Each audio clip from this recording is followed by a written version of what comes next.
అన్నీ సర్దేశాను అయ్య గారికి. వెళ్ళరానా? వెళ్దుగానే వడ్డించు. అయ్యా, ఎప్పుడు అమ్మాయి గారే కదా వడ్డించేది. చెప్పించేవమ్మా.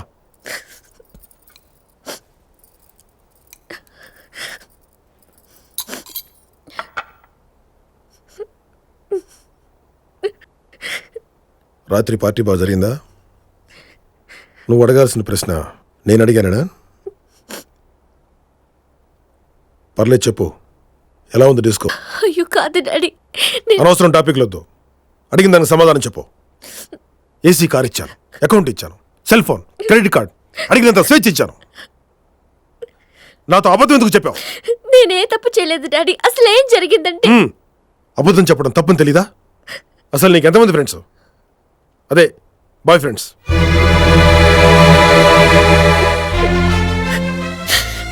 కన్నీళ్ళు పెడితే కారణం అర్థం కాదు, చెప్పు. డాడీ, నా మీద నమ్మకం లేదా? ఇన్నాళ్ళు ఉండేది. అమ్మలేదని నీకు అన్నీ ఇచ్చాను, ఆఖరికి అబద్ధం చెప్పే స్థాయి వరకు. నీకు నాకు మధ్య నిజాయితీ ఉండాలనుకున్నాను. ఒకసారి అబద్ధం నీ జీవితంలో ఎంటర్ అయ్యాక నీ జీవితమే అబద్ధం అయిపోతుంది.